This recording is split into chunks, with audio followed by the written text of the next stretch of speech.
You unlock this door with the key of imagination. Beyond it is another dimension. A dimension of sound. A dimension of sight. A dimension of mind. You're moving into a land of both shadow and substance, of things and ideas. You've just crossed over into the Sabres Zone. Hi folks, welcome to the Sabre Zone. This is a video on this channel, if you're new, that always discusses what you had to say. So I'm going to show you a clip and we're going to talk a bit about it. Here it comes. And 254.0 says, finally some stability with the coaching. It was becoming a revolving door with these coaches. Glad to see Granato locked up. That was, I guess, on my video. I forget, but I'm guessing it's my video where I talked about Granato getting locked up. Yes, 254, absolutely. Absolutely. It's, you know what, we've got to start getting things right, okay? Because it was getting embarrassing for our franchise.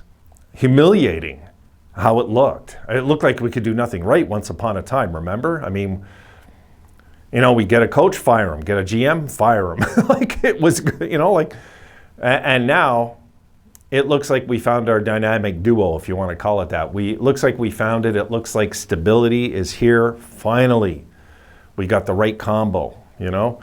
And that's credit to Adams too, though, for keeping Granato and making sure that if he signed a contract, he told Pegula, you make sure I want him locked in too. Like they really believe in Granato and his system. So for now, okay, and yes, we're going to have to get a little tougher. I think we all know this, but at the same time, I think that's going to come with age too. You know, it will come with age. We might have to go get somebody, get a cop, you know, go get a cop and put him on the team. We might have to do that eventually, maybe at the deadline. We'll see where we're at. We don't know. We just don't know. But I like what I'm seeing out of the team when it comes to being rough and tough this year. Not last year, no. Last year was kind of a nightmare in that department. But this year, I like what I'm seeing, especially at the end of games. I like when we lost last game to Florida, how we reacted. I really liked it. I was very impressed with that. Very, very impressed. So Granato too, if you notice, he's starting to get a mean streak. He's starting to say a few little nasty things, talking about he can't wait to play them again. Like, you know, things like that. I'm excited about just about everything about the team right now, you know, because everything's so darn refreshing compared to the way it used to be. My goodness, you know, like once upon a time, you know, with Kruger, I just dreaded the pregame and the postgame interviews with this man. It was like, oh my God, do I really have to listen to this? You know, it's like, it was brutal to listen to, guys. It just was. It was the same song and dance all the time with this coach. And he just got worse. I mean, he showed a lot of promise as a coach once upon a time. He did. Let's not forget that. The team looked good. They looked like they were responding. We weren't taking dumb penalties. We were the lowest penalized team in the league.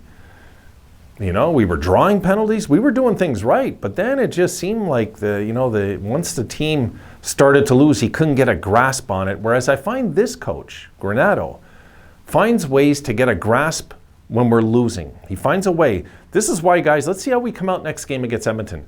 I'm glad he let the kids at the end just, you know, punch him in the head. Like, go, do it if you want. You know, like, I'm glad at the end it ended the way it did with Florida. I'm glad it ended that way. I'm glad it ended nasty, and I'm glad we're bringing that maybe into the beginning of this game. Maybe just a bit of chip on our shoulder coming into this game. Because we're going to need to. We got McDavid on our, you know, on Draisaitl. So it ain't going to be a walk in the park by any means this game. So if they can go into this game and fight hard again, I'm not going to worry about wins and losses with games like this. I'm just not.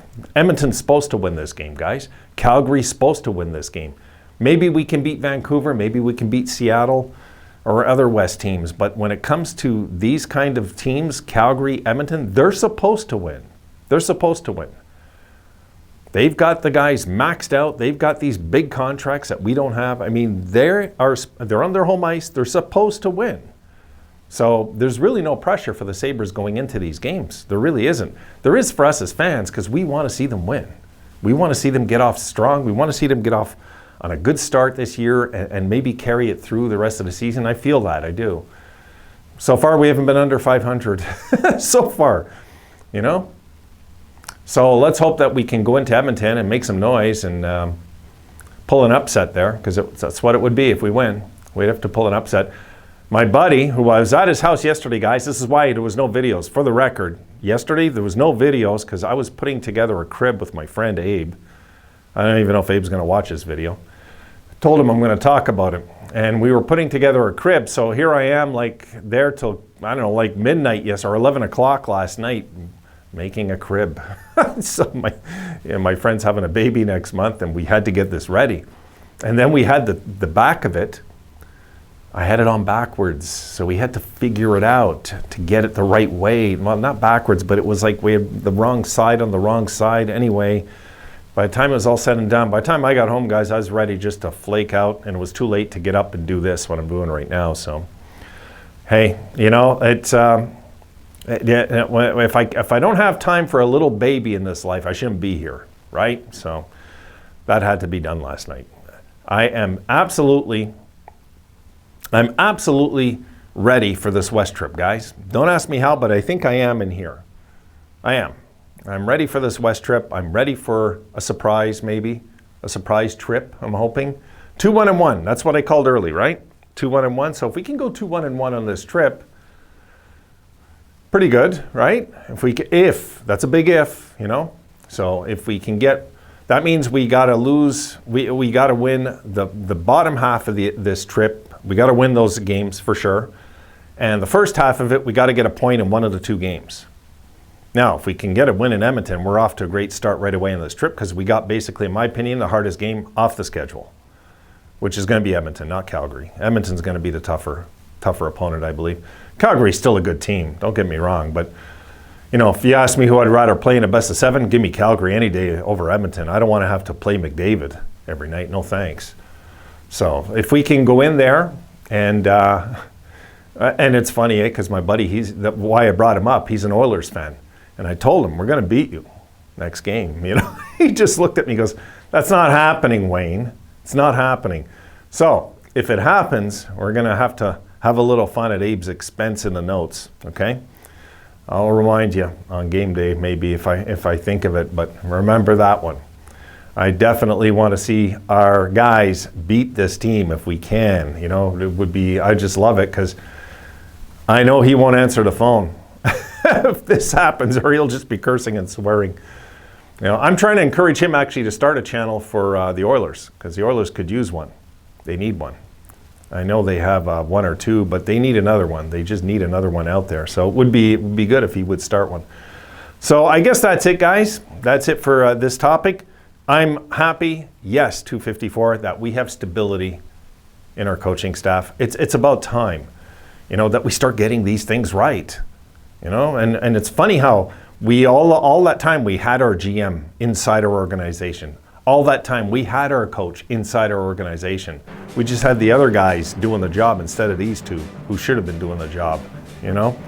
And now that we have this this young bunch, most of them, before they sign their contracts, are wanting to make sure, and this is really gold in my eyes, that Granato is staying as the coach. So that says a lot too. All right, done for this one. Got another one coming your way. See you there.